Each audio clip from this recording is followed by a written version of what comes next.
Les mamans à la crèche partie 2. Regardez, je vous ai préparé des muffins. Je les ai préparés ce matin. Ils sont frais de ce matin 5 heures. Je les ai fait avant d'aller faire mon jogging, mon yoga, la vaisselle, le ménage et puis mon travail. Et puis maintenant, je suis là.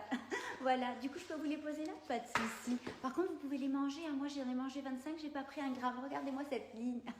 Moi-même, je ne sais pas comment je fais. Je regarde le petit avant qu'elles arrivent, voir qu'elles me le traitent bien quand même. Ah oui, bonjour, je suis là. Bonjour, viens chercher ma prune. Oui, elle est là. Vous lui avez donné bien les pousses d'épinards déshydratés, hein? Mélangées dans de l'eau, oui, avec la soupe de topinambour. Parfait, c'est génial. Et à 4 heures, le goûter, les graines de chia. Ah, j'ai eu peur. C'est pas un Kinder Bueno là-bas qu'elle a dans la main? Bonjour, je viens chercher le petit. Ça va, ça a été parce que ce matin il avait 37,5. Hein, du coup, je m'inquiète un peu. Il est allé à la selle? Oui. Combien de fois? Ah, mince. Bon, peut-être qu'il va falloir que je l'amène chez le pédiatre alors. Parce que là, du coup, je suis un peu inquiète. C'est pas un peu froid ici? Non? Ah, c'est moi? Bon, ok. Et vous, ça a l'air d'aller parce que vous êtes un peu palote.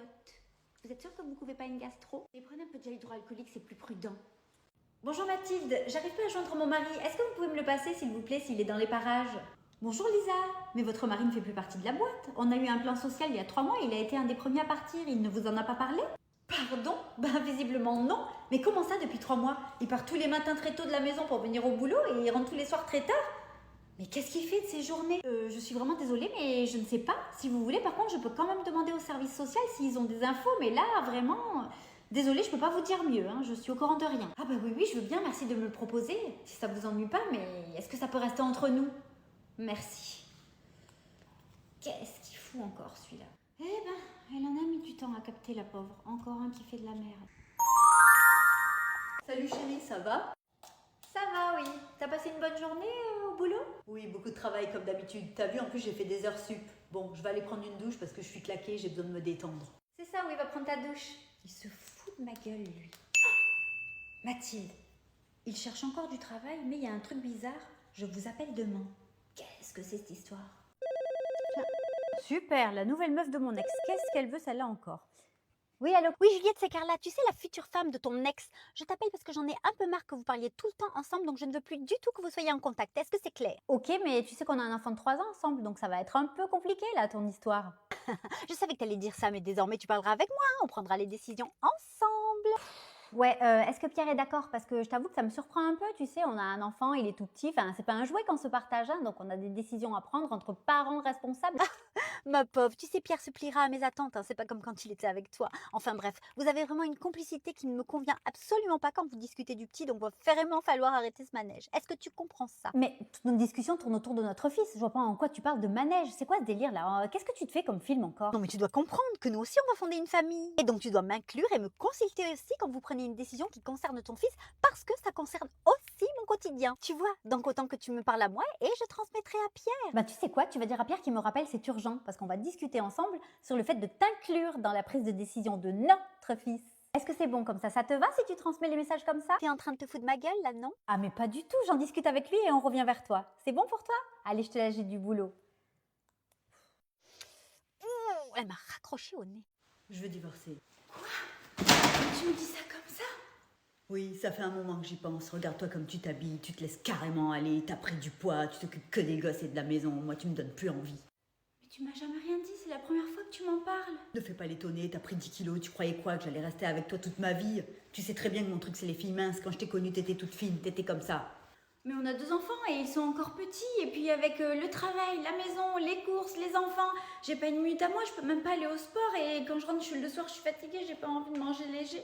Non mais regarde ta sœur ou tes copines, elles ont pas pris du poids comme toi, elles vont au sport, elles font des activités, toi tu t'occupes que des gosses, de la maison, du boulot. Qu'est-ce qui se passe? T'as quelqu'un d'autre? Parce que là vraiment je ne comprends pas. C'est qui? Non, c'est rien, c'est pour le boulot. Réponds alors au lieu de mettre ton téléphone à l'envers, tu te fous de ma gueule ou quoi? C'est bon, je le rappellerai plus tard, je te dis. Donne-moi ce téléphone. Non. Mais qu'est-ce que j'ai pu être conne et aveugle? C'est évident que t'as quelqu'un. Ton téléphone il est toujours à l'envers, tu rentres toujours super tard le soir et monsieur s'est mis au sport. Et moi évidemment je fais quoi? Je m'occupe des enfants pendant que monsieur va monter des haltères ou je ne sais quoi d'autre encore. Bah tiens, tu paieras la moitié de ma pilule contraceptive hein, parce qu'après tout je vois pas pourquoi c'est moi qui paierai pour un truc dont j'ai pas choisi et en plus dont toi tu profites. Hein? Et pourquoi c'est pas moi qui peux tomber enceinte, hein, à ce que je sache? Ah ok, bah du coup tu veux un enfant? Ah bah non, mais je vois pas le rapport en fait. Ben, le rapport c'est simple, c'est soit on partage, soit c'est ceinture. Tu peux me passer ta carte bleue là pour payer le péage? Non, parce que j'ai payé l'entrée d'autoroute, tu payes la sortie. Bon, par contre, je te fais cadeau des 50 centimes que j'ai payé en plus à l'entrée. C'est cadeau, c'est pour moi. Ah ok, monsieur est trop gentil, hein. Je m'en souviendrai. Je te donne ça de suite, tiens. À l'addition, merci. Du coup, ça fait 45 €. On fait moite-moite? Ah bah non, pas du tout, ça m'arrange pas. J'ai pris qu'une salade et toi en plus t'as pris un dessert. D'ailleurs, t'aurais pas dû parce que je trouve que t'as un peu grossi. Chérie, je suis allée faire les courses, du coup, ça fait 52 € chacun. Ah, bah si ça t'ennuie pas, on peut déduire tes plaquettes de chocolat, non? Parce que moi j'aime pas ça et du coup j'en mange jamais. Donc bon, moi je me disais qu'il fallait que je te le dise quand même, tu vois. Par contre, tu t'es assuré qu'elle ait passé les bons de réduction quand même? Chérie, je pense à un truc là. Lundi, t'as pris ma voiture pour aller au boulot, non? Oui. Tu penses que tu pourras me donner 5 € pour l'essence? Non, parce que bon, c'est pas à moi de payer tes trajets pour aller travailler, quoi. Ah bah écoute, ça tombe bien, j'ai donné 10 € pour le calendrier des pompiers. Du coup, je comptais te demander la moitié, donc je pense qu'on est quitte. Ah, sinon j'ai vu qu'il restait un M&M's dans le paquet. On fait quoi? On le jette ou on le partage pour que ce soit équitable, tu vois? Ah bah jette-le carrément, ça évitera un conflit. Un bon gaspillage vaut mieux qu'une altercation entre couples. Ah, attends, par contre, tu peux me donner les 20 € pour l'essence, s'il te plaît? Quoi? 20 € pour l'essence de quoi? Eh oui, pour l'essence d'aujourd'hui, on a baladé toute l'après-midi, du coup, ben, on partage l'essence, normal. Tu rigoles? Je te trimballe tout le temps et je te demande jamais rien, t'es sérieuse? Et une fois que tu me prends en voiture, tu veux que je te paye la moitié de l'essence? Tu me fais une blague là? Ah bah non, pas du tout, je te fais pas de blague, mais bon, faut avouer que l'essence c'est super cher, donc je me suis dit qu'on pouvait partager, enfin, je vois pas en quoi ça te dérange. Attends, 2 minutes là, je comprends pas, tu voulais aller faire des courses, mais tu voulais pas y aller seule, donc tu m'as demandé, je t'ai dit oui, t'es venu me chercher, mais je suis sur ton chemin. Donc dans tous les cas, t'aurais dépensé cette essence, même si t'étais allée seule. Je me suis dit que si tu venais avec moi, ça ferait moins cher quoi, si on partageait. Ok, donc en fait, tu m'as demandé de venir avec toi juste pour qu'on partage l'essence, c'est même pas parce que tu voulais me voir. La blague. Mais bon, non, tu vas pas chipoter là, ça va, la prochaine fois on prendra ta voiture et puis je te filerai un billet, merde, t'es radine un peu, non? Ok d'accord, mais du coup, c'est rétroactif ou pas? Non, parce que ça fait 2 ans que je te trimballe partout et que je te fais pas payer 1 € d'essence. Donc je me dis que peut-être j'ai un crédit d'avance, non? Non mais j'avais pas le permis, donc en fait je savais pas que l'essence était aussi chère et puis tu m'en as jamais parlé, tu m'as jamais rien demandé. Moi je t'aurais partagé si tu m'avais demandé. C'est ça l'amitié pour toi? Bah tu sais quoi, je sais pas, je connais pas ta notion de l'amitié là, parce que en fait tu me demandes 20 € alors que tu devrais te dire putain elle m'a payé l'essence pendant des années, donc l'amitié c'est ça pour toi? L'amitié, c'est quoi? Tu m'as appelé pour qu'on partage l'essence? Bah, tu sais quoi, tes 20 €, je vais te les filer là. Et ciao. Ça y est, c'est le grand jour, je suis trop heureuse. Ah, mon moi de dans 10 ans? Allô? Salut, c'est moi, enfin, toi, enfin, nous dans 10 ans. On est déjà mariés ou pas? Mais tu sais bien que c'est aujourd'hui, dans 30 minutes. Qu'est-ce qui se passe? Pourquoi t'as l'air stressée? Tu me fais peur là. Je suis désolée, je suis chez l'avocat, on est au jour de notre divorce et j'ai rien pu faire. Quoi? Tu veux dire que notre mariage va durer que 10 ans? Oui, c'est pour ça que je te préviens, tu peux encore tout arrêter. Tout arrêter maintenant?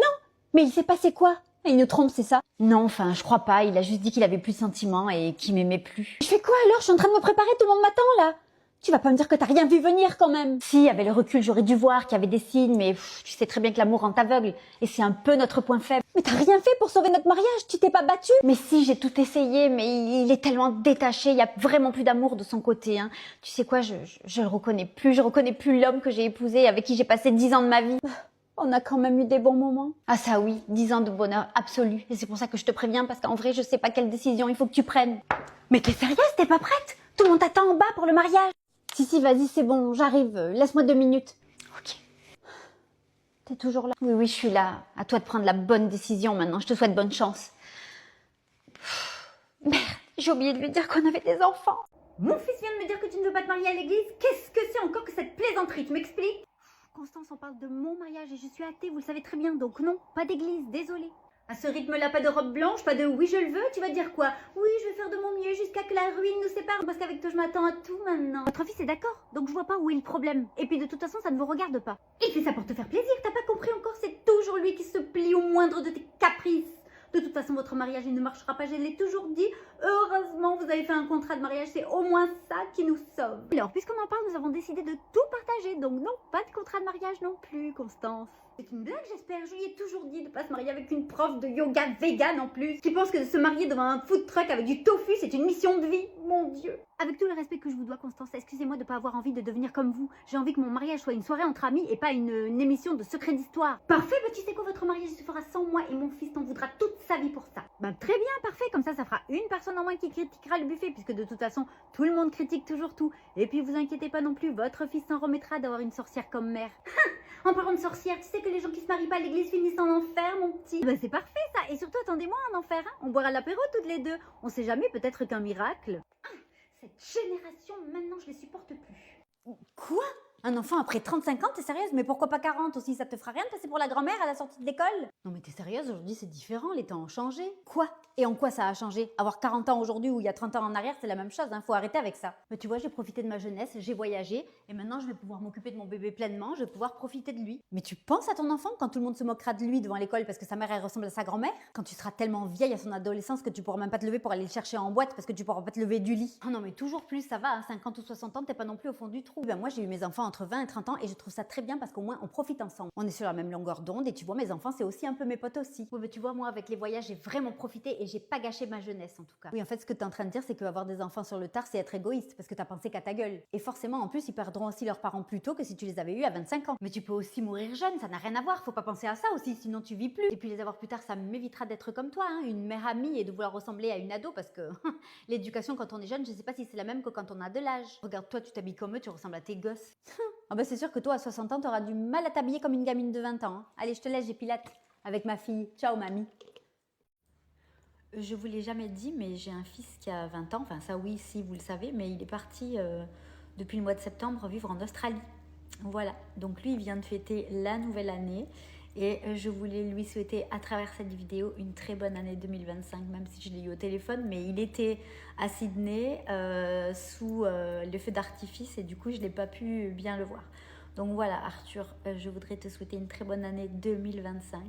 J'en profite aussi pour vous souhaiter à vous, alors pas une bonne année parce que vous n'êtes pas encore, on n'est pas encore en 2025 et je suis très superstitieuse. Donc je vous mettrai un petit message dès qu'on aura passé minuit pour vous souhaiter la bonne année à tout le monde quand ça sera le moment pour nous en France. En tout cas, je voulais vous remercier à tous pour tous vos commentaires qui sont tous adorables. Merci à tous les gens qui me suivent et qui attendent la suite de mes histoires. Là, j'ai pris un peu une pause parce qu'en plus, j'ai été un peu malade. En tout cas, je vous fais plein de bisous. Je vous souhaite le meilleur pour les années à venir, hein, pas forcément que celles qui arrivent. Et on se retrouve en 2025 pour de nouvelles aventures. Merci à tous, vraiment. Je vous souhaite le meilleur.